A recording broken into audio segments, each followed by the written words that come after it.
the hidden grief of watching your hometown change, and how to find peace. There's a certain silence that falls when you drive down the old streets of your hometown and realize they no longer know you. The houses are still lined up along the roads, but the paint is different. The stores you remember are gone, replaced by businesses with unfamiliar names. The park where you spent long summers has been redesigned, landscaped into something shinier, newer, but somehow emptier. And standing there, in the middle of what once was yours, you feel it settle deep inside you, a kind of grief you can't quite explain. It's not loud. It's not the kind of grief that demands tears or grand gestures. It's quieter than that, heavier, like a hand resting gently on your chest, reminding you that something has shifted, something you loved, has changed without asking your permission. And the strange thing is, the world around you keeps moving, as if nothing monumental has happened. But for you, something has. It's a hidden grief, one that isn't talked about much. After all, it's just a place, right? That's what we tell ourselves. A town is just buildings and roads and sidewalks, but deep down we know better. Hometowns are stitched into us, not just as places, but as feelings, as roots, as the backdrop of who we once were and how we came to be who we are. Returning to find those places changed, to feel like a stranger in the very place that once shaped you, is a special kind of mourning. It's the loss of a version of yourself that only existed there. It's the loss of the people who once filled those places, some who moved away, some who faded with time, some who are gone for good. Maybe you didn't expect it to hit so hard. Maybe you thought you could come back, find comfort in the familiarity. But instead, you found yourself walking through a memory with the real town moving on without you. And in that quiet moment, you realize, part of grief is not just losing people, but losing places too. Today, let's walk through this together, not to wallow, but to name what's often left unspoken, to acknowledge that this grief is real, and more importantly, to learn how to carry it in a way that doesn't weigh us down, but rather roots us deeper into who we are becoming. Because even though the buildings change and the faces fade, what remains, the true home, has always lived inside you. Memory has a way of polishing things, doesn't it? It takes the rough edges off the past and leaves behind something softer, something warmer. When you think back to your hometown, it isn't just the layout of the streets or the height of the trees you remember. It's the feeling of the pavement under your bike tires, the way the air smelled after a summer storm, the sound of the local diner's doorbell jingling as someone walked in. These memories aren't stored like photographs, neat and orderly. They're more like old songs, melodies you hum without even realizing it, rhythms that carry the beat of who you were when you first started becoming yourself. A hometown is more than geography. It's a living scrapbook of the small, quiet moments that stitched you together. You might remember the corner where you waited for the school bus, watching your breath rise in the frosty morning air, or the sidewalk where you first dared to let go of your parents' hand and walk a few steps ahead. Maybe it's the library where you got your first library card, the smell of ink and paper marking your earliest adventures. These places, these moments, hold a kind of magic. They remind us that we were once new to the world, wide-eyed and unguarded, and that these streets were the first paths we ever trusted, the first places we felt brave, scared, thrilled, heartbroken. They were the backdrop to the first chapters of our story. And it's funny how we carry them with us without realizing it. Even when we move away, even when years stack up between us and those old neighborhoods, they remain tucked inside us. They're part of how we explain ourselves to ourselves, touchstones to a simpler version of who we were. But memory, as beautiful as it is, does something tricky. It freezes time. In our minds, the hardware store will always have the same dusty front windows. The old oak tree will always cast the same dappled shadows on the playground. The people, the smells, the colors, they stay fixed, untouched by time. The real town, though, doesn't have the luxury of standing still. The real town moves forward, evolves, bends to the demands of growth and change. And eventually, if we're away long enough, the place we remember and the place that exists now start to drift apart, Two versions of the same hometown, separated by time and by our own stubborn longing for how things used to be.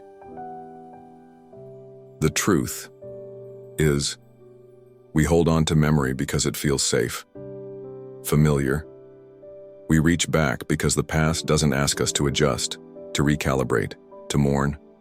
It just waits for us, unchanged in the quiet rooms of our minds. But the world outside our memories keeps moving, and sooner or later we have to face what's waiting there, the hometown that has kept living even without us. It doesn't announce itself with fanfare. There's no bulletin, no headline warning you that your hometown is about to change. It happens slowly, then all at once. A new store where the old diner used to be. A chain pharmacy replacing the corner shop where you bought candy as a kid. A neighborhood leveled to make way for a shiny new subdivision.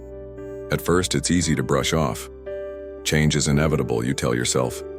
Cities grow, businesses close, buildings get renovated. It's just life moving forward, like it always has. But then you find yourself standing on a street you once knew by heart, and it feels hollow.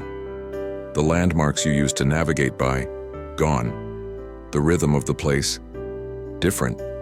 Even the faces, younger, unfamiliar, moving past you, as if you're a stranger, and that's when it hits you. You're mourning. Not a person, but a place, a time, a version of life that only exists in your memory now. It's a strange kind of grief, one that doesn't fit neatly into any category. It's not the grief of losing a loved one, with ceremonies and condolences to mark it. It's quieter, lonelier. The world around you doesn't stop or notice, but inside, there's a small breaking, a farewell you didn't know you were going to have to make. The hardest part is that no one prepares you for it. No one tells you how much it will hurt to see your favorite bookstore replaced by a bank, or your childhood school turned into condominiums. No one teaches you how to mourn the loss of a street corner, a playground, a skyline. It feels silly to some people to grieve for things like that. They'll tell you to move on, to be grateful for progress. And maybe they're right in a way. But grief doesn't care about logic. It comes because something important to you has shifted, and you weren't ready to let it go. There's an unspoken weight to it. The realization that the place where you first learned to ride a bike, first kissed someone you loved, first found your feet in the world, no longer exists in the way you remember. And because of that, a part of you feels untethered, floating, looking for something familiar to anchor you. Sometimes it feels like you've lost a witness, someone, or something, that knew you when you were becoming yourself. Without it, who remembers? Who keeps the proof that you were once that child, that teenager, that dreamer? It's easy to feel displaced, like a visitor in your own story. Easy to think that if the town has changed so much, maybe you have too, and maybe there's no way back to who you were before. But maybe, just maybe, grief is the first step toward finding a new kind of peace. A peace that doesn't require things to stay the same to be meaningful. A peace that honors what was even as it opens up to what is. And in that opening there is room to breathe again, to find your footing, even on streets that no longer recognize your name. Goodbyes are strange things. When they're spoken, there's a certain relief even in the sadness. A goodbye says, I see this ending. I acknowledge it. I honor it. But when change creeps in quietly, without asking for your permission or even your attention, there is no chance to say goodbye. And so the grief lingers, heavier somehow, because it has nowhere to go. When your hometown changes, it doesn't announce that it's leaving you. It simply shifts, piece by piece, until one day you realize the version you loved isn't there anymore. No farewell, no last walk down the familiar streets, no final visit to the ice cream shop or the old library. The change happens in your absence while you're busy building a life elsewhere, and by the time you come back, it's already gone. This is the secret weight so many of us carry, the burden of goodbyes we never got to make. The town you grew up in doesn't wait for you. It doesn't freeze in place holding your memories safe. It keeps living, keeps moving, with or without you. And when you finally return, you're met not with the comfort of recognition, but with the jarring reminder that time has slipped past you here too. It's a particular kind of loneliness, standing in a place that once held so much of you and realizing it no longer has your shape. The people who once knew you have moved on or moved away. The places that once felt like home have been repurposed, rebuilt, reimagined by others who never knew the town the way you did. There's no ceremony for this kind of loss. No one sends sympathy cards when your favorite diner is torn down or when the house you grew up in is sold to strangers. No one holds a memorial service for the playground where you spent entire summers inventing kingdoms with your friends. But the loss is real, even if it goes unseen by the world around you. And because it goes unseen, it often goes unspoken. You carry it quietly, tucked between layers of your heart, where it sometimes aches when you least expect it. A scent on the wind, a familiar curve of a street, small things that remind you of what used to be and how much you miss it, even if you can't quite explain why. It's not wrong to grieve these things.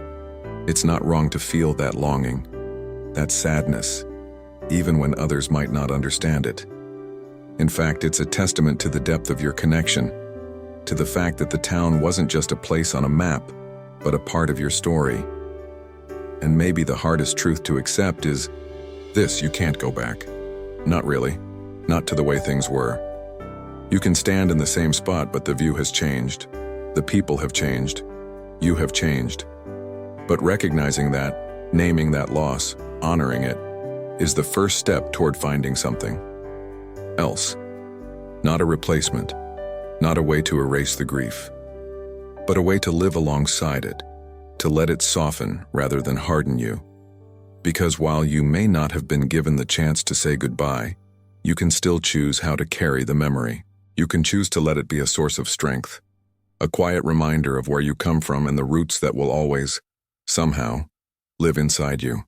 Peace isn't about pretending the grief isn't there. It's not about plastering over the loss with forced smiles or shallow gratitude. True peace, the kind that settles deep into your bones, comes from making space for the grief without letting it consume you. It starts by acknowledging that both things can be true at once. You can miss what was and still appreciate what is. You can honor the version of your hometown that lives in your memory, without resenting the version that stands before you now. Maybe peace comes when you stop trying to force the old and the new to compete, when you allow the memories to sit gently beside the present without demanding that one erase the other. The town may have changed, but the moments you lived there, the feelings, the growth, the becoming, those are untouchable.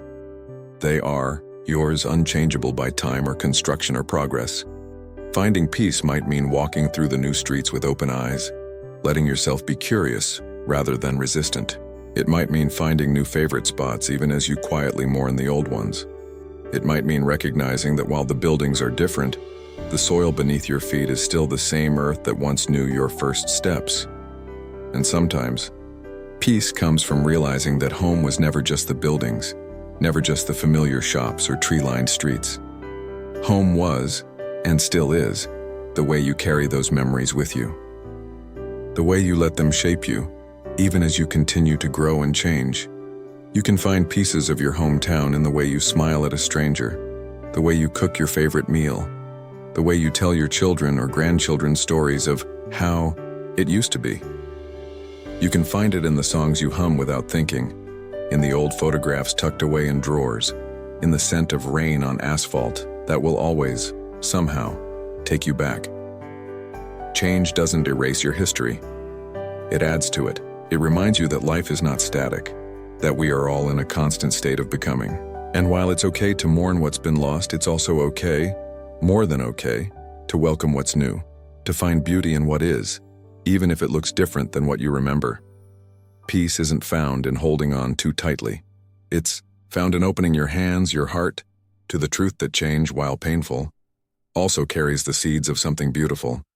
A reminder that life in all its messy, unpredictable glory keeps going. And so do you. There's something sacred about the places that raised us, the streets we wandered as children, The familiar rhythms of small-town life, the buildings that once framed our ordinary, extraordinary days. They hold a weight, a quiet gravity, that pulls us back even when we think we've outgrown them. And when those places change, it's easy to feel adrift, to wonder if, without them, part of us is lost too. But the truth is, your hometown is more than the streets and shops and schools. It's more than the parks and diners and front porches. It's more than the things that time can take away. Your hometown is stitched into you, in the way you see the world, in the way you greet your neighbors, in the way you carry certain songs in your heart that no one else quite understands. It's in the stories you tell without even thinking, the habits you formed before you knew they would stay with you for life. It's in your laughter, your stubbornness, your kindness, your courage. Change will always come. Buildings will fall and rise again. Streets will be renamed. Parks will be redesigned. People will come and go, and time will stretch the distance between who you were and who you are now. That's the nature of life. Always moving, always reshaping itself around us.